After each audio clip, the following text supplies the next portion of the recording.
اعوذ باللہ من الشیطان الرجیم بسم اللہ الرحمن الرحیم الحمد للہ رب العالمین والصلاة والسلام علی اشرف الانبیاء والمرسلین وآلہ الطیبین الطاہرین المعصومین وَلَعْنَةُ اللَّهِ عَلَىٰ أَعْدَائِهِمْ أَجْمَعِينَ مِنَ الْآنِ إِلَىٰ قِيَامِ يَوْمِ الدِّينِ أَمَّا بَعْدُ فَقَدْ قَالَ اللَّهُ تَعَالَىٰ وَتَبَارَكَ فِي الْقُرْآنِ الْكَرِيمِ بسم اللَّهِ الرَّحْمَنِ الرَّحِيمِ إِنَّ اللَّهَ يُحِبُّ التَّوَّابِينَ وَيُحِبُّ الْمُتَطَهِّرِينَ۔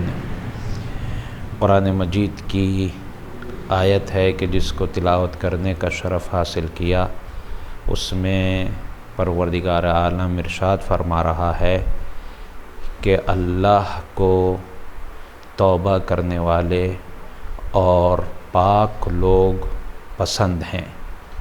اللہ محبت کرتا ہے توبہ کرنے والوں سے اور پاک رہنے والوں سے۔ ہماری گفتگو مطہرات کے سلسلے میں چل رہی ہے۔ مطہرات یعنی وہ چیزیں کہ جو کسی چیز کو پاک کرتی ہیں۔ مطہرات جمع کا صیغہ ہے، پلورل ہے، اس کا واحد ہے مطہرہ، یعنی پاک کرنے والی چیز ایک کو کہیں گے تو مطہرہ، اور بہت سی چیزیں ہوں گی تو مطہرات۔ اور مؤنث کے لیے اگر استعمال ہوگا تو مطہرہ، اور مرد کے لیے اگر استعمال ہوگا تو مطہر۔ لیکن وہ چیزیں کہ جو جاندار نہیں ہوتی، جان نہیں رکھتی، ان کو مؤنث کے صیغے کے ساتھ بولا جاتا ہے، جیسے مطہرات۔ بہت سی ایسی چیزیں کہ جو پاک کرنے کی صلاحیت رکھتی ہیں، ان میں سے ہم نے دو کے سلسلے میں گفتگو کر لی۔ دو چیزوں کے بارے میں ہماری گفتگو کمپلیٹ ہو گئی الحمدللہ، ایک پانی اور دوسرا زمین۔ تیسری چیز کے سلسلے میں آج ہماری گفتگو ہے جو کہ سورج ہے، کہ سورج بھی بہت سی چیزوں کو پاک کرتا ہے۔ دیکھیں، اگر اللہ کی بنائی ہوئی چیزوں میں ہم غور و فکر کریں، عقل سے کام لیں، تو ہر چیز ہمیں مقصد کے تحت دکھائی دے گی۔ کوئی نہ کوئی کام کر رہی ہے، وہ کسی نہ کسی کام کے لیے اللہ نے بنائی ہے۔ ہو سکتا ہے کبھی ہماری سمجھ میں نہ آئے، یہ ہو سکتا ہے، لیکن کوئی بھی چیز بیکار اللہ نے نہیں بنائی ہے۔ تو میں یہاں پر ایک چیز کہتا ہوا چلوں، اگر اللہ کیڑے تک کو بغیر کسی مقصد کے نہیں بنا رہا، اتنے چھوٹے کیڑے کو بھی بغیر مقصد کے نہیں بنا رہا، تو مجھ جیسے اور آپ جیسے انسان کو بغیر مقصد کے کیسے بنا سکتا ہے؟ اس کا مطلب اس کا کوئی ٹارگیٹ ہے۔ ایک ٹارگیٹ ہمارا ہے، ہم سمجھتے ہیں یہ کریں گے، وہ کرنا چاہیے، وہ کرنا چاہیے، لیکن اللہ کا بھی تو کوئی مقصد ہے، اس نے بیکار تو ہمیں نہیں پیدا کیا۔ تو انسان کو دعا یہ کرنا چاہیے اپنی زندگی میں، جب بھی دعا مانگے یہ دعا کرے، اے اللہ جس مقصد کے لیے تو نے مجھے بنایا ہے، وہ مجھے پتہ نہیں ہے، لیکن جس مقصد کے لیے تو نے مجھے بنایا ہے، اس مقصد کو مجھے پہچاننے اور اس کو پورا کرنے کی توفیق دے۔ یہ اہم پوائنٹ ہے، اس لیے کہ ہمیں اللہ نے اختیار دیا ہے، دوسری چیزوں کو اختیار نہیں دیا۔ مثال کے طور پر کیڑا اگر بنایا گیا تھا اس لیے کہ وہ ایک درخت سے پر بیٹھے اور اس سے اڑ کر دوسرے درخت پر جائے تاکہ اس کے رس کو اس تک پہنچا دے اور وہ درخت اس کا اثر لے کر ہرا بھرا ہو، پھل دے۔ مثلا یہ مثالیں ہیں، یہ کیڑوں کا کام کرتے ہیں۔ دیکھیں جس طرح ہم میں میل اور فیمیل ہوتا ہے، ایسی تقریباً اللہ کی تمام مخلوقات میں میل اور فیمیل ہوتا ہے۔ کبھی کبھی میل فیمیل کا یہ مسئلہ ہوا کے ذریعے اللہ حل کرتا ہے، کبھی کیڑوں کے ذریعے حل کرتا ہے، کبھی نہ جانے کس کس کے ذریعے حل کرتا ہے۔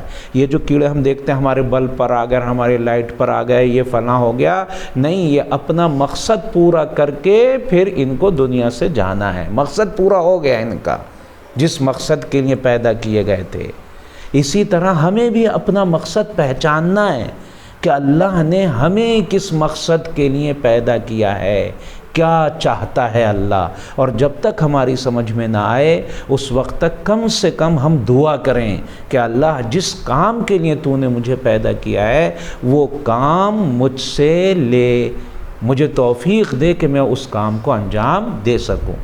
تو اللہ نے کوئی بھی چیز بغیر مقصد کے نہیں پیدا کی۔ میں مثال دیتا ہوں، پانی نہ ہو تب درخت نہیں اگے گا، ہوا نہ ہو تب درخت سوکھ جائے گا، سورج نہ ہو تب درخت ہرا بھرا نہیں ہوگا۔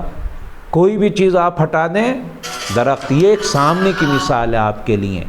یہ بالکل جو ہم لوگ دیکھتے ہیں، بہت سی ایسی چیزیں جو ہمیں دکھتی نہیں ہیں۔ یہ بات کہاں سے نکلی کہ اللہ نے ہر چیز کا مقصد رکھا ہے، اور ہو سکتا ہے ایک ہی چیز کے بہت سے مقصد ہوں، صرف ایک ہی کام کے لیے نہ پیدا کی گئی ہو سکتا ہے بہت سے مقصد ہوں۔ تو سورج بھی کئی مقصد کے لیے ہمیں گرمی دیتا ہے، ہمیں اس لائق بناتا ہے کہ ہم دیکھنے لگیں بہت سی چیزوں کو۔ اگر سورج، بہت سی ایسی چیزیں ہیں کہ اگر سورج نہ ہو تو ہم دیکھ ہی نہیں سکتے، وہ اللہ سورج کے ذریعے ہم کو وہ چیزیں دکھا دیتا ہے۔ حتیٰ پورا گھر بند بھی ہو تب بھی سورج نکلتا ہے تو ہم کو احساس ہو جاتا ہے کہ ہاں روشنی ہو گئی۔ یا اللہ، اس کا ایک مقصد اللہ کا یہ ہے کہ وہ سورج کے ذریعے سے فلٹر کا سسٹم بھی لیتا ہے، فلٹر بھی کرتا ہے اللہ۔ مثال کے طور پر ایک چیز کو، پہلے کے زمانے میں جب فریج نہیں تھے تو ہمارے بزرگ پہلے کی نسلیں کیا کیا کرتی تھیں؟ گوشت کاٹنے کے بعد اب رکھ نہیں سکتے، اس کو سورج میں سکھا کے پھر اس کو رکھ لیا کرتے تھے اور کھایا کرتے تھے۔ یعنی کیا، آج فریزرائزڈ ہم کرتے ہیں لیکن سورج کے ذریعے سے وہ پہلے اس کو بالکل سکھا کے پیس کر کے اور رکھ لیا، اور وہ زیادہ زمانے تک بھی چلا کرتا تھا۔ تو یہ اللہ فلٹر کا کام بھی لیتا ہے۔ ہر اللہ کی کوئی بھی چیز، قدرتی کوئی بھی چیز بغیر مقصد کے نہیں ہے۔ اس کا ایک مقصد ہمیں پاک کرنا بھی ہے، ہماری چیزوں کو پاک بھی کرتا ہے وہ۔ لیکن کن چیزوں کو پاک کرتا ہے؟ جن کو اٹھانے کی ہمارے اندر صلاحیت نہیں ہے، جن کو ہم اٹھا نہیں سکتے۔ کپڑا ہے ہم اٹھا سکتے ہیں، دھو لیں آرام سے۔ اپنا جسم ہے، لے جائیں باتھ روم میں جائیں، نہائیں، پاک ہو گئے۔ لیکن اگر میرے گھر اوپر کے چھت نجس ہو گئی بہت اوپر، یا پیڑ نجس ہو گیا، اب پیڑ کو کس گھر میں لے کے جاؤں میں؟ کہاں کو لے کے جاؤں؟ پیڑ نجس ہو گیا، یا ایسی چیز جو ادھر ادھر جا نہیں سکتی، ہم لے کے نہیں جا سکتے۔ چلیں پیڑ کو ہم نے کہا چلو بھائی ایک پائپ لائیں گے اپنے یہاں لگا دیں گے، لیکن اب مجھے آپ بتائیے پہاڑ اگر نجس ہو جائے تو کیا پورے پہاڑ کو آپ پائپ سے دھو ڈالیں گے؟ تو یہ اللہ کی قدرت ہے کہ اس نے ان چیزوں کو جن کو ہمارے اندر طاقت نہیں ہے کہ ہم ادھر ادھر لے کر جا سکیں، تو اللہ نے یہ سسٹم بنائے، یہ کام سورج کو دیا کہ اے سورج تمہیں یہ کام کرنا ہوگا، جو چیز نجس ہو جائے وہ پاک کرنا ہوگا، اس لیے کہ مجھے طہارت پسند ہے، طہارت پسند ہے اللہ کو۔ ابھی میں نے قرآن مجید کی آیت پڑھی، ان اللہ یحب التوابین ویحب المتطہرین، اللہ توبہ کرنے والوں کو اور پاک لوگوں کو چاہتا ہے، ان سے محبت کرتا ہے۔ ہمیں یہ یاد رکھنا چاہیے، ہمیں اگر زندگی میں ہماری نجاست آ بھی گئی ہے، اور کبھی کبھی آنا ضروری بھی ہے، آنا ضروری بھی ہے، کبھی کبھی نسل بغیر نجاست کے آگے بڑھ ہی نہیں سکتی۔ آپ بغیر پلیٹ کو گندا کیے ہوئے کھا ہی نہیں سکتے، کھائیں گے تو آٹومیٹک گندی ہوگی وہ، تو یہ زندگی کے لیے ضروری ہے۔ تو یہ لیکن اللہ کو پسند نہیں ہے کہ آپ گندی پلیٹ رکھ دیں جا کے۔ اگر آپ دھو سکتے ہیں، اپنے ہاتھ جیسے دھونے گئے ہیں، زیادہ زحمت نہیں ہے، اپنی پلیٹ خود ہی دھو کے رکھ کے چلے آ گئے، کیا ضروری ہے کہ گھر والے دھوئیں؟ اللہ کو پسند نہیں ہے۔ معلوم ہے وہ بچوں میں لگے ہوں، فلاں میں لگے ہوئے، تھوڑا سا اللہ کو پسند نہیں ہے۔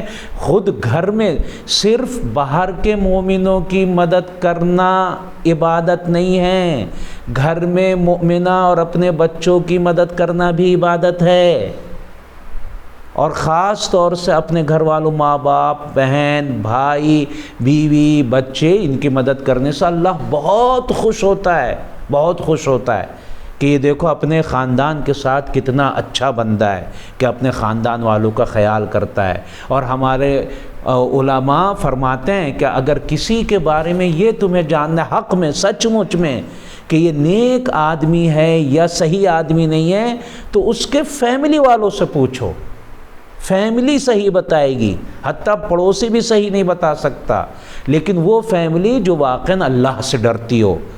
ہاں، ایسی فیملی نہیں جو اپنے بھائی کے حساب سے جھوٹ کو سچ اور سچ کو جھوٹ بنا دے، ایسا نہیں، ایسی فیملی جو واقعاً اللہ والی ہو، تو وہ بتا دے گی کہ ہاں یہ اچھا ہے یا برا شخص ہے، وہی بتا سکتی ہے، وہیں پتہ چل سکتا ہے۔ اس لیے ہمارے بزرگ ایک جملہ استعمال کرتے تھے کہ اگر کسی کے بارے میں یہ جاننا ہے کہ یہ اچھا آدمی ہے یا برا، تو اس کے بچے کو باہر دیکھ لو، پتہ چل جائے گا کہ اندر کیا ہے۔ بچہ گھر کے لیے آئینہ ہوتا ہے، بچے کے رہن سہن سے ہمیں پتہ چل جائے گا گھر میں کیا ہے۔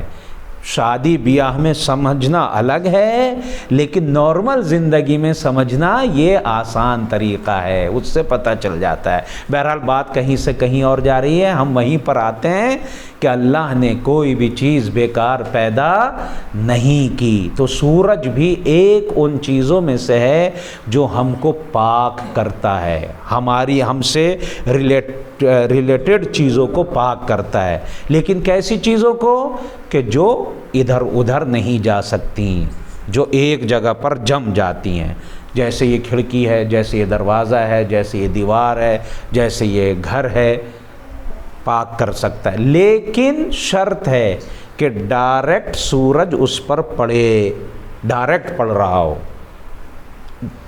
واسطوں سے نہیں چلے گا، ڈائریکٹ سورج اس پر پڑے، اس کی گرمی نہیں چلے گی ڈائریکٹ۔ اب کیا ہوا، یعنی مطلب یہ ہوا، میں واضح کر دوں بالکل، اندر سے ہم اپنا گھر پانی سے پاک کریں، لیکن باہر سے اللہ ہمارا گھر پاک کر دے گا سورج سے، اگر ہر طرف سے سورج پڑا تو، ورنہ جس طرف سے ڈائریکٹ پڑے گا اس طرف سے اللہ پاک کر دے گا، لیکن جس طرف ڈائریکٹ سورج نہیں پڑا اس طرف سے پاک نہیں ہوگا، اگر نجس ہو گیا ہے تو یہ بات ذہن میں رہے کہ سورج بھی پاک کرنے والے چیزوں میں سے۔ کس کس چیز کو؟ زمین کو پاک کرتا ہے، یہ بلڈنگز کو پاک کرتا ہے، یہ دیوار کو پاک کرتا ہے، یہ ایسی چیزوں کو پاک کرتا ہے کہ جو اپنی جگہ سے ہلتی نہیں ہیں۔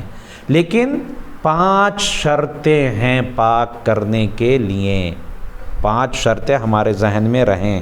سب سے پہلی شرط یہ ہے، جب سورج پڑا ہے تو وہ جگہ گیلی ہو، سوکھ نہ گئی ہو، گیلی ہی ہو، سوکھی نہ ہو۔ مثلا مثال کے طور پر کوئی کسی بچے نے پیشاب کیا، وہ سوکھ گیا تو پھر پاک نہیں کرے گا، گیلا رہا ہو اور سورج چمکا، پھر سورج کی وجہ سے وہ سوکھا تو پاک ہو جائے گا، وہ سورج کی وجہ سے اگر سوکھ گیا تو پاک ہو جائے گا۔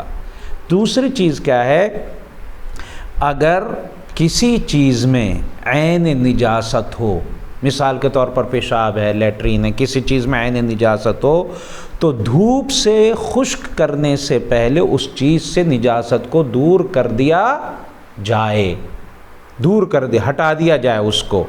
وہ پہلے بھی میں نے بتایا تھا آپ کو کہ جب پانی، جب زمین، جب فلاں چیز، تو پہلے سب سے پہلی چیز کیا ہے؟ اس چیز کو آپ ہٹا دیں گے۔ یہ ہمیشہ یہ چیز آپ کے ذہن میں رہے، اس چیز کو آپ ہٹا دیں گے، پھر اس پہ پانی وانی چھڑک دیجئے، پاک کرنے کی ضرورت نہیں، ہٹا دی، اب سورج چمکے گا، پاک کر دے گا۔ اچھا، پھر تیسری اہم شرط یہ ہے کہ کوئی چیز سورج میں اور چیز میں رکاوٹ نہ بنے۔ کبھی کبھی کیا ہوتا ہے، بادل چھا جاتے ہیں، آج کے موسم میں جیسے ہو جاتا ہے، سورج چمکا لیکن بادل آ گئے، تو اگر یہ سورج ڈائریکٹ نہیں پڑا تو پاک نہیں کرے گا۔ ٹھیک ہے کہ روشنی آ گئی، اس کی گرمی آ گئی، گرمی سے وہ سوکھ گیا، نہیں، ڈائریکٹ سورج پڑنا چاہیے۔ بادل یا کپڑا یا کوئی چیز اگر رکاوٹ بن گئی تو پھر وہ چیز چاہے سورج کی گرمی سے سوکھی ہو لیکن پھر بھی پاک نہیں ہوگی، ڈائریکٹ پڑنا چاہیے۔ چوتھی چیز یہ ہے، فقط سورج نہ جس چیز کو خشک کرے، صرف اور صرف سورج۔ ہاں، آپ نے دیکھا ہوا بھی تیز کی چل رہی ہے اور سورج بھی چمک رہا ہے، دونوں سے مل کے وہ چیز جو ہے سوکھ گئی تو پھر پاک نہیں ہوگی۔ صرف سورج کے پڑنے سے، اگر ہوا اور سورج دونوں مل گئے تو پاک نہیں ہوگی، اونلی صرف اور صرف سورج پڑنا چاہیے تب پاک ہوگی۔ اچھا، اب اگر ایسا ہو گیا کہ ہماری بلڈنگ نجاست تھی اور کچی چھت تھی مثلاً، یا ابھی سوکھی نہیں تھی، کسی بچے نے اس میں پیشاب آ کے کر دیا اور وہ پیشاب اندر اس کے چلا گیا، اس کے اندر چلا گیا، اب کیا ہوگا؟ اب سورج نکل کے اوپر کا تو سوکھ گیا، اندر لیکن رہ گیا، تو اب ہم کہیں اگلے دن یہ پاک کر دے گا؟ نہیں، ایک ساتھ وہ نیچے اور اوپر دونوں ایک ساتھ سورج سے سوکھے تبھی پاک کرے گا۔ ہاں، اوپر کا پاک ہو گیا، اوپر کا سوکھ گیا، پاک ہو گیا، لیکن نیچے کا اگلے دن پاک نہیں ہوگا۔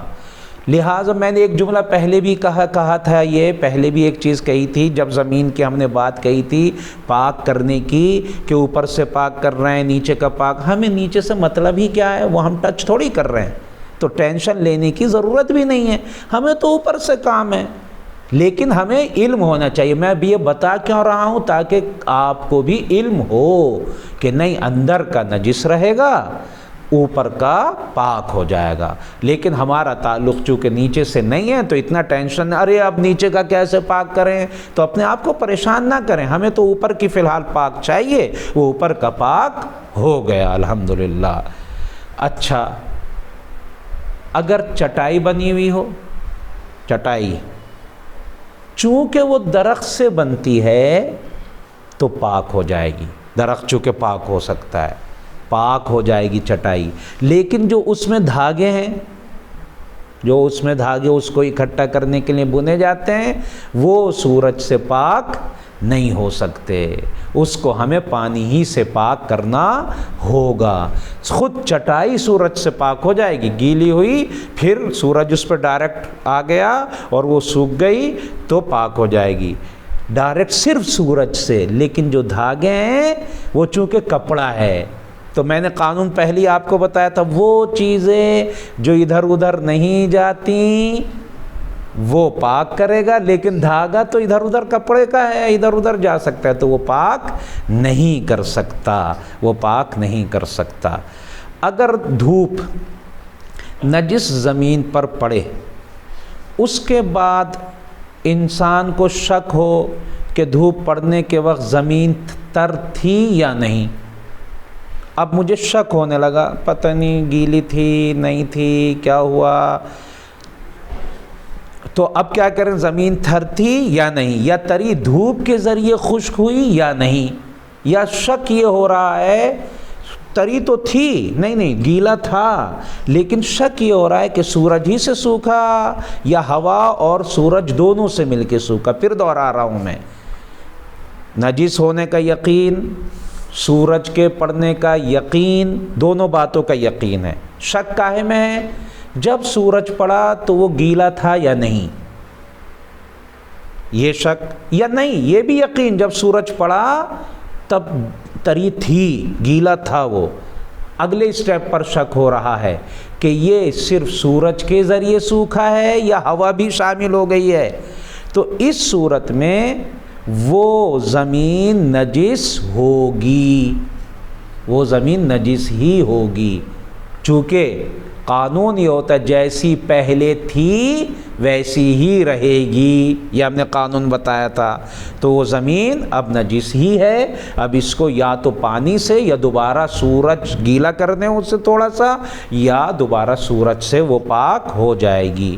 ہاں یہ بات الگ سے رہے، اگر دھوپ نجس دیوار کی طرف پڑے اور اس کے ذریعے دیوار کی وہ جانب بھی خشک ہو جائے جس پر دھوپ نہیں پڑی، تو بعید نہیں کہ دیوار دونوں طرف سے پاک ہو جائے۔